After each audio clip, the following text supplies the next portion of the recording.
निर्जला एकादशी व्रत का पौराणिक महत्व और व्याख्यान भी कम रोचक नहीं है। जब सर्वज्ञ वेदव्यास ने पांडवों को चारों पुरुषार्थ, धर्म, अर्थ, काम और मोक्ष देने वाले एकादशी व्रत का संकल्प कराया था, तब युधिष्ठिर ने कहा, जनार्दन, ज्येष्ठ मास के शुक्ल पक्ष में जो एकादशी पड़ती हो, कृपया उसका वर्णन कीजिए।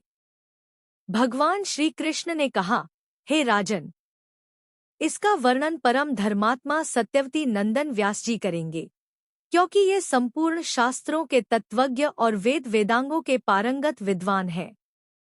तब वेदव्यास जी कहने लगे, कृष्ण पक्ष और शुक्ल पक्ष दोनों पक्षों की एकादशी में अन्न खाना वर्जित है। द्वादशी के दिन स्नान करके पवित्र हो और फूलों से भगवान केशव की पूजा करे। फिर नित्य कर्म समाप्त होने के पश्चात पहले ब्राह्मणों को भोजन देकर अंत में स्वयं भोजन करे।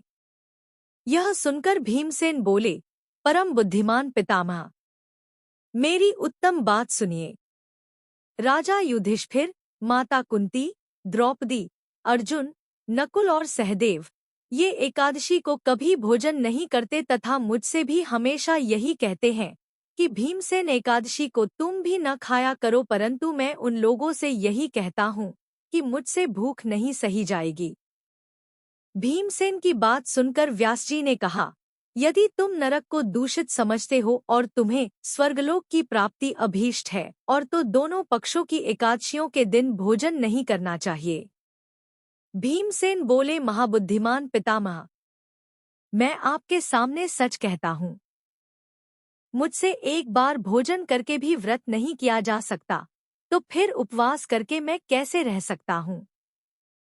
मेरे उदर में वृक नामक अग्नि सदा प्रज्वलित रहती है, अतः जब मैं बहुत अधिक खाता हूँ तभी यह शांत होती है।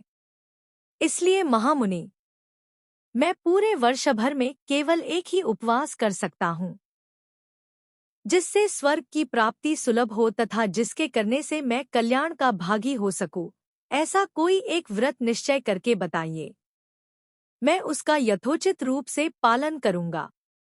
व्यासजी ने कहा, भीम, ज्येष्ठ मास में सूर्य वृष राशि पर हो या मिथुन राशि पर शुक्ल पक्ष में जो एकादशी हो, उसका यत्नपूर्वक निर्जल व्रत करो।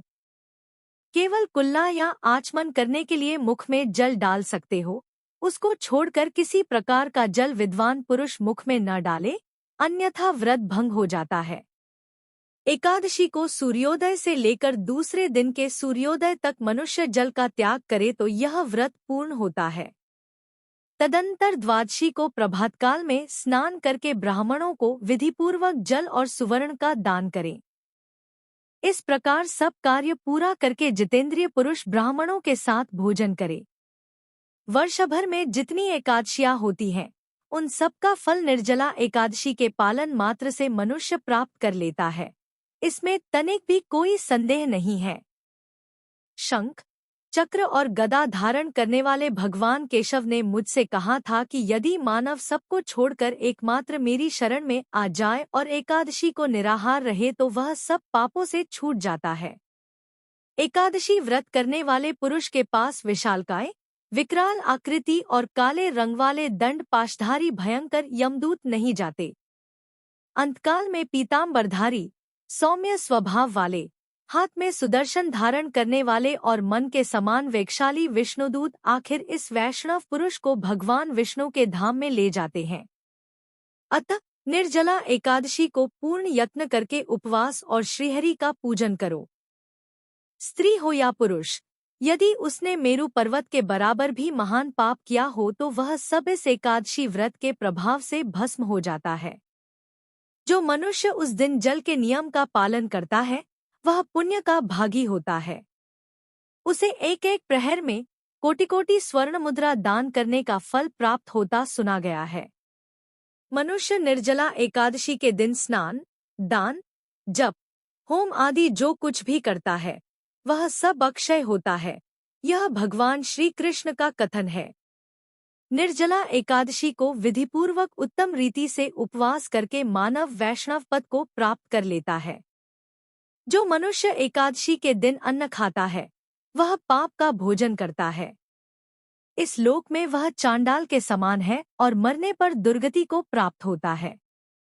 जो ज्येष्ठ के शुक्ल पक्ष में एकादशी को उपवास करके दान करेंगे, वे परम पद को प्राप्त होंगे। जिन्होंने एकादशी को उपवास किया है, वे ब्रह्महत्यारे, शराबी, चोर तथा गुरुद्रोही होने पर भी सब पातकों से मुक्त हो जाते हैं। कुंती नंदन, निर्जला एकादशी के दिन श्रद्धालु स्त्री पुरुषों के लिए जो विशेष दान और कर्तव्य विहित हैं, उन्हें सुनो। उस दिन जल में शयन करने वाले भगवान विष्णु का पूजन और जल में धेनु का दान करना चाहिए अथवा प्रत्यक्ष धेनु या घृतमयी धेनु का दान उचित है। पर्याप्त दक्षिणा और भांति भांति के मिष्ठानों द्वारा यत्नपूर्वक ब्राह्मणों को संतुष्ट करना चाहिए। ऐसा करने से ब्राह्मण अवश्य संतुष्ट होते हैं और उनके संतुष्ट होने पर श्रीहरि मोक्ष प्रदान करते हैं। जिन्होंने शम, दम और दान में प्रवृत्त हो श्रीहरि की पूजा और रात्रि में जागरण करते हुए इस निर्जला एकादशी का व्रत किया है, उन्होंने अपने साथ ही बीती हुई 100 पीढ़ियों को और आने वाली 100 पीढ़ियों को भगवान वासुदेव के परम धाम में पहुंचा दिया है। निर्जला एकादशी के दिन अन्न, वस्त्र, गौ, जल, शय्या, सुंदर आसन, कमंडलू तथा छाता दान करने चाहिए। जो श्रेष्ठ तथा सुपात्र ब्राह्मण को जूता दान करता है, वह सोने के विमान पर बैठकर स्वर्गलोक में प्रतिष्ठित होता है। जो इस एकादशी की महिमा को भक्तिपूर्वक सुनता अथवा उसका वर्णन करता है, वह स्वर्गलोक में जाता है। चतुर्दशीयुक्त अमावस्या को सूर्य ग्रहण के समय श्राद्ध करके मनुष्य जिस फल को प्राप्त करता है, वही फल इसके श्रवण से भी प्राप्त होता है। पहले दंतधावन करके यह नियम लेना चाहिए कि मैं भगवान केशव की प्रसन्नता के लिए एकादशी को निराहार रहकर आचमन के सिवा दूसरे जल का भी त्याग करूंगा। द्वादशी को देवेश्वर भगवान विष्णु का पूजन करना चाहिए।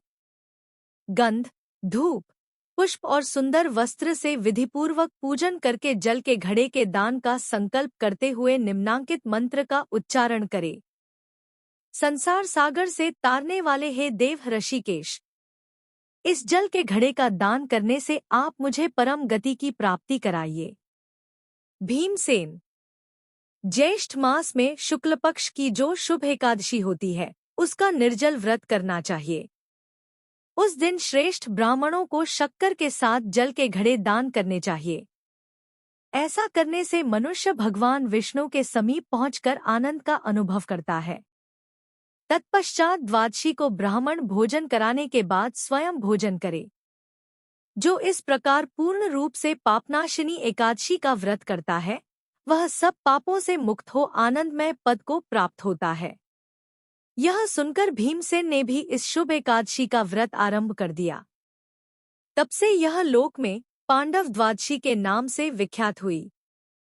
ज्येष्ठ शुक्ल पक्ष एकादशी के ही दिन भगवान श्री कृष्ण ने देवी रुक्मणी का हरण किया था, अतः यह एकादशी रुक्मणी हरण एकादशी के नाम से भी जानी जाती है। आइए अब बड़ी ही श्रद्धा से सुनते हैं कि कैसे एक बुरी माता ने निर्जला एकादशी का व्रत रखा। इस कथा को सुनने से एकादशी माता अत्यंत प्रसन्न होती है और निर्जला एकादशी का व्रत पूर्ण माना जाता है। एक बूढ़ी माँ ने एक बार निर्जला एकादशी का व्रत रखा, बड़ी ही भाव भक्ति से पूजा अर्चना की। उन्हें वृद्धावस्था में क्या बाधा थी? वे तो अपने पुत्र पौत्रों की सुख सुविधा के लिए व्रत रखने लगी थी। वे दिन भर तो जरा कठोर मन करके अपनी प्यास को रोके रही। दिन में पूजा पाठ किया, कथा सुनी और पंडित जी को मिट्टी के पात्र में भरकर पानी और ऋतुफल दान में दिए। दोना भर भर कर बूरा वितरण किया। उन्हें गर्मी के कारण बहुत बेचैनी हो रही थी। इस कारण से बड़ी देर तक पानी में पड़ी रही और पानी के कुल्ला करती रहीं, मुंह धोती रहीं, तब कहीं थोड़ा बहुत धैर्य बंध पाया। धूप तो तेज पड़ ही रही थी, इस कारण बार बार मुंह सूख रहा था। बूढ़ी माँ बहुत बेचैन हो रही थी। एक बुढ़ापा और दूसरे ये भयंकर गर्मी। वृद्धावस्था की स्थिति तो कुछ दूसरी ही प्रकार की होती है। जैसे तैसे रोधों के दिन कट पाया। अब पहाड़ सी रात सामने थी। उसका कटना बड़ा ही कठिन दिखाई दे रहा था। खटिया पर पड़े शांति नहीं मिल रही थी। वे बार बार करवट बदल रही थी। अनेक बार वे बाहर जाती और भीतर आती। उन्हें घर के अंदर शांति नहीं थी। वे पड़ी पड़ी एकादशी माता का स्मरण करती रहीं। वे कहती रहीं कि हे माता जी, आप मेरी लाज रखिएगा। आप ही मुझे शक्ति दे दीजिएगा, जिससे मैं भलीभांति आपका व्रत कर सकूं और ये पहाड़ सी रात शांतिपूर्वक व्यतीत हो सके। प्यास के कारण बूढ़ी माँ की बेचैनी तो बढ़ ही रही थी। उन्होंने धैर्य रखने का बहुत प्रयास किया, किंतु सहनशीलता की सीमा टूट गई और वे घबराकर एकदम चिल्ला पड़ी। बोली कि बचाओ बचाओ बचाओ। अम्मा का चिल्लाना सुनकर परिवार भर के नरनारी, बच्चे और पड़ोसी एकत्रित होकर बूढ़ी अम्मा की खटिया के समीप पहुंच गए। सबने पूछा कि अम्मा जी, आपको क्या हो गया है? आप क्यों चिल्ला पड़ी थी? आप इस वृद्धावस्था में ये कठिन व्रत क्यों करती है? अम्मा जी, शक्ति से ही भक्ति होती है। थोड़ी ही देर में वे फिर से बोली कि अरे, हमारे तो प्राण ही निकले जा रहे हैं। मेरी छाती पर ठंडे पानी का घड़ा रख दीजिए। नातियों ने दादी की छाती पर ठंडे पानी का पात्र रख दिया। तब कहीं उन्हें थोड़ा बहुत आराम मिला और थोड़ी देर के लिए उन्होंने अपनी आंखें बंद कर ली। एकादशी माता ने सोचा कि ये बूढ़ी अम्मा है तो बहुत कठोर, जरा जाकर उसकी परीक्षा लेना चाहिए। वे आधी रात को मुर्गा बनकर टेर लगाने लगी। मुर्गा की आवाज सुनकर दादी जल्दी से उठीं और बाहर जाकर आसमान की ओर देखा, किंतु आसमान में कहीं उन्हें प्रातःकालीन तारा दिखाई नहीं दिया। वे सोचने लगी कि ये मुर्गा क्यों और कैसे बोल गया है। उन्हें प्यास तो बढ़ ही रही थी।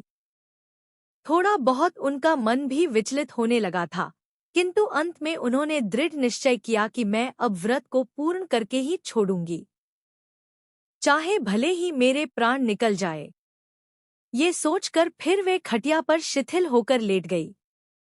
थोड़ी ही देर में एकादशी माता ने उनकी फिर से परीक्षा लेनी चाहिए।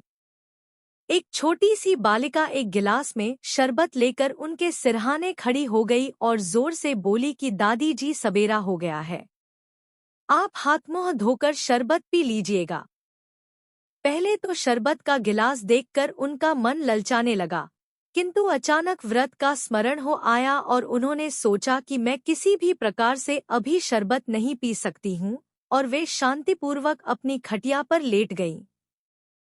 फिर थोड़ी ही देर में उन्हें ऐसा लगा कि जैसे किसी ने उन्हें पानी के कुएं में पटक दिया हो। वे बड़ी देर तक उस कुएं में हाथ पांव चलाती रहीं, किंतु उन्होंने अपने मुंह में पानी की एक बूंद भी नहीं जाने दी और वे दृढ़तापूर्वक अपना व्रत पालती रहीं। थोड़ी ही देर में न जाने कहां से सामने आग जलने लगी, जिससे भारी गर्मी बढ़ने लगी। प्यास के कारण प्राण निकलने लगे, किंतु बूढ़ी अम्मा का कुछ भी नहीं बिगड़ पाया। वे जहां की तहां मुस्कराती हुई सी बैठी रही। थोड़ी ही देर में बाहर प्रकाश दिखाई देने लगा। ऐसा लगा कि जैसे सवेरा हो गया हो। बूढ़ी अम्मा ने जब बाहर निकलकर देखा तो समझ गईं कि अभी सवेरा होने में 3-4 घंटे की देरी है। यह जानकर वे शांतिपूर्वक इधर-उधर घूमने फिरने लगी। एकादशी माता ये बात अच्छी तरह से समझ गई कि ये बूढ़ी अम्मा किसी भी प्रकार से अपने व्रत से नहीं टल सकती है। वे उनके सत्यव्रत को अच्छी तरह से समझ गईं। सवेरा होते ही बूढ़ी माँ ने स्नान किया, भगवान का पूजन पाठ किया, एकादशी माता की कथा सुनी, ब्राह्मणों को दक्षिणा देकर भोजन कराया। तब कहीं उन्होंने जल ग्रहण किया। कन्याओं को भोजन कराने के बाद अम्मा ने भोजन किया। उस श्रेष्ठ व्रत के प्रताप से बूढ़ी अम्मा की आयु में वृद्धि हो गई। उनका घर परिवार हरा भरा हो गया। घर में अब उनके कोई अभाव नहीं रहा। वे हर तरह के सुख साधनों से संपन्न हो गईं। नाती नातिनों से उनका घर भर गया। और वे उसी दिन से 12 महीने की एकादशी का व्रत करने लगी। एकादशी माता के व्रत के प्रताप से इस संसार में हर प्रकार के सुख भोग कर अंत में वैकुंठ धाम को चली गईं। ऐसा है तुरंत फल देने वाला एकादशी माता का व्रत। उसी समय से संपूर्ण उत्तर भारत में यह व्रत प्रारंभ हो गया और लोगों के दुख दारिद्र्य दूर होने लगे। कलयुग में यह व्रत अधिक प्रभावपूर्ण है। वीडियो पसंद आया तो वीडियो को लाइक करके चैनल को सब्सक्राइब कर ले, क्योंकि इस चैनल पर आपको ऐसे हाई वीडियोस मिलते रहते हैं। कमेंट बॉक्स में जय श्री कृष्णा लिखना ना भूलें।